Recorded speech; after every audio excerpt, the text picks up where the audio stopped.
அல்லேலூயா. கர்த்தரும் உலக இரட்சகருமான இயேசு கிறிஸ்துவின் நாமத்தில் உங்களை அவரை வாழ்த்து வரவேற்கிறோம். பிரியமான சௌக்கியமாக இருக்கிறீங்களா? சந்தோஷமாக இருங்க, ஹாப்பியாக இருங்க. கர்த்தர் உண்டு பண்ணின நாள், இதில் மகிழ்ந்து களி கூற வேண்டும். கர்த்தருடைய பரிசுத்த ஓய்வு நாள், பண்டிகை நாள், ஆசாரிப்பு நாள், ஆண்டவராகிய இயேசு கிறிஸ்துனுடைய உயிர்த்தெழுந்த நாள். அதனால தான் சந்தோஷமாக இருக்கணும்னு சொன்னால் வேறு எதனாலும் இல்லை. அல்லேலூயா. பிரியமானவர்களே, இந்த நாளிலே கூட தேவன் நம்மோடு கூட பேசும்படியாக தெரிந்து கொண்ட வேத வசனம் நீதிமொழிகளின் புஸ்தகம் 17வது அதிகாரம் 13வது வசனம். நன்மைக்கு தீமை செய்கிறவன் எவனோ அவன் வீட்டை விட்டு தீமை நீங்காது. நன்மைக்கு தீமை செய்கிறவன் எவனோ அவனுடைய வீட்டை விட்டு, அவன் குடும்பத்தை விட்டு என்ன பண்ணாதான், என்ன செய்யாதான், தீங்கு நீங்கவே நீங்காதான், தீமை நீங்கவே நீங்காதான். அல்லேலூயா. அப்போ நன்மை செய்கிறவனுக்கு நன்மையை நம்ம செய்தே ஆக வேண்டும். இருந்தாலும் தீமை செய்கிறவனுக்கு நன்மை செய் என்று சொல்லி வேதம் சொல்கிறார். அப்போ அதை தான் நமக்கு கற்றுக் கொடுத்துக்கிறார். நல்ல கிறிஸ்தவன், நல்ல கிறிஸ்தவர்கள், நல்ல பைபிளை வாசிக்கிறவங்க, சத்தியத்துக்கு அடங்கி இருக்கிறவங்க, சத்தியத்தின்படியாக நடக்கிறவங்க, தேவ சமூகத்துக்குள்ளாக நல்ல ஒரு மேய்ச்சலில் இருக்கிறவங்க ஒன்று அறிந்து கொள்ள வேண்டும். யார் நமக்கு தீமை செய்தாலும் அவங்களுக்கு நன்மையை மாத்திரம் தான் செய்யணும். அல்ல, நன்மை செய்ய திராணி இல்லைன்னா நன்மையே நினைக்கணும். அல்லேலூயா. வேதம் என் அன்பு தேவ பிள்ளையே, நான் சொல்லலை, அப்படி நன்மை செய்கிறவன் எவனோ ஒருத்தவன் அப்படின்னு சொல்லி நினச்சிட்டு அந்த எவனோ ஒருத்தவனுக்கு நம்ம தீமை செய்திடலாம் அப்படின்னு சொல்லி நீ நினச்சிட்டின்னா உன் வீட்டை விட்டு தீமை என்ன பண்ணாது, நீங்கவே நீங்காது. நீதிமானுடைய கூடாரத்தின் மேல் கர்த்தருடைய ரகசியம் இருக்கிறதாம். அப்போ தீங்கு செய்கிறவன் உன் வீட்டுக்குள்ளே என்ன இருக்குது, தீமை இருக்கிறது. அல்லேலூயா.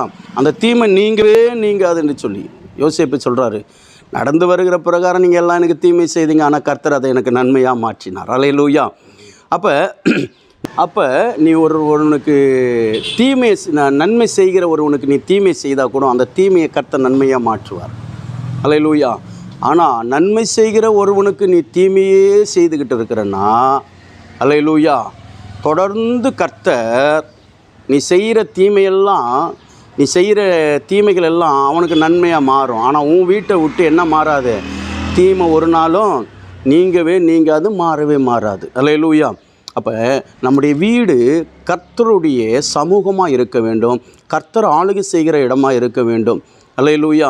அப்போ நீ தீமையை செய்கிற, அல்லேலூயா, நன்மை எப்படி வரும் அப்படின்னு சொல்லி நீ கேட்டினா, என் அன்பு தேவ பிள்ளையே, தீமையை விட்டு விலகு என்று சொல்லி வேதம் சொல்லுகிறது.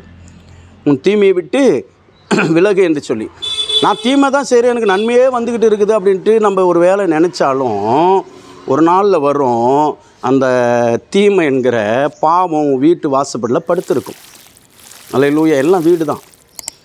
அல்லேலூயா. எந்த விதத்துலையாவது பிசாசு உள்ளே வரலாம், எந்த விதத்துலையாவது உன்னுடைய குடும்பத்தில் போராட்டம் உருவாகலாம். அப்போ தீமை நீங்காதுன்னு சொன்னால் தீமையை விட்டு விலகணும். தீமைக்கு நம்ம என்ன பண்ணக்கூடாது, தலை சாய்க்கக்கூடாது, தீமையில் நம்ம பிரியப்படக்கூடாது. என் அன்பு தேவ பிள்ளையே, ஆண்டவருடைய நாம மகிமைப்பட சொல்லுகிறேன். நம்முடைய வீடு தேவன் நமக்கு கொடுத்த ஒரு நல்ல ஆலயம். அல்லேலூயா. தேவன் நமக்கு கொடுத்த நல்ல ஒரு ஒரு இருப்பிடம்.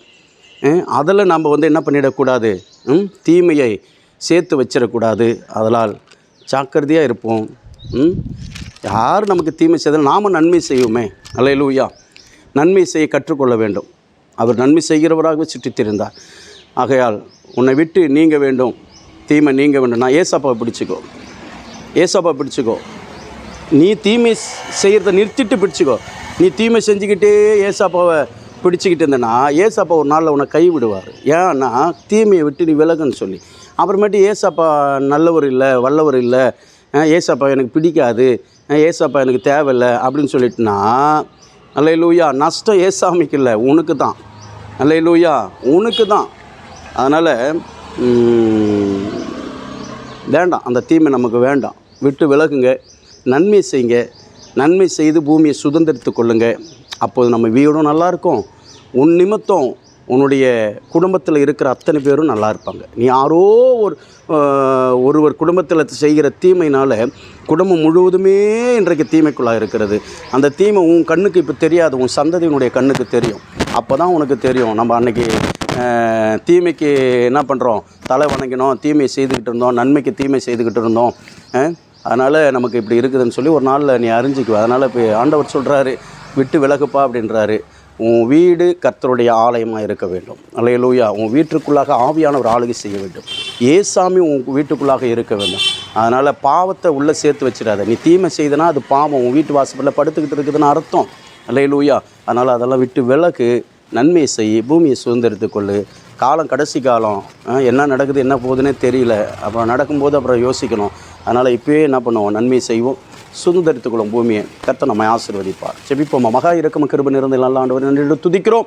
இந்த நாளில் எங்களோடு கூட பேசின வார்த்தைகளுக்காக ஸ்தோத்திரம். ஆண்டவரே, நாங்கள் ஆண்டவரை நன்மை செய்து எங்கள் குடும்பத்தை, எங்களுடைய மனைவி பிள்ளைகளை ஆண்டவரை காத்துக்கொள்ளும், எங்களுடைய தேசத்தை காத்துக்கொள்ளும், எங்களுடைய ஆண்டவரை இருப்பிடத்தை காத்துக்கொள்ளும். கர்த்தர் கிருபை செய்ய. யார் எங்களுக்கு தீமை செய்தால் நாங்கள் நன்மை செய்ய எங்களுக்கு கற்றுக் கொடுத்துருக்கிறீங்க. அப்படிப்பட்ட நன்மைகளையே நாங்கள் செய்ய கர்த்தர் உதவி செய்யுங்க. தாழ்த்துக்கிற இந்த நாளில் பிறந்தநாள் திருமணம் கொண்டாடுகிற ஒவ்வொரு அன்பு பிள்ளைகளுக்காக ஜெபிக்கிறேன். ஒவ்வொரு அன்பு பிள்ளைகளை பிதா குமார பரிசுத்த ஆவி நாமத்தினால் வாழ்த்தி ஆசீர்வதித்து நான் ஜெபிக்கிறேன். உங்கள் ஆசீர்வாதத்தின் கரம் இருக்கட்டும். ஒவ்வொரு ஊழியர்களுக்காக, சபைகளை, சபை மக்களுக்காக ஜெபிக்கிறேன். கர்த்தர் அவர்களையும் கர்த்தர் நன்மைக்குள்ளாக, நன்மை செய்கிறவர்களாகவே நடத்துகிறாக. தாழ்த்துகிற வறுமையாக இயேசு கிறிஸ்துவின் நாமத்தில் ஒப்பு கொடுத்து அர்ப்பணித்து ஜெபிக்கிறேன் எங்கள் ஜீவனுள்ள நல்ல பிதாவே. ஆமென். ஹல்லேலூயா. கர்த்தர் நம்மை ஆசீர்வதிப்பாராக. ஆமென். கர்த்தருடைய நாமத்துக்கு ஸ்தோத்திரம்.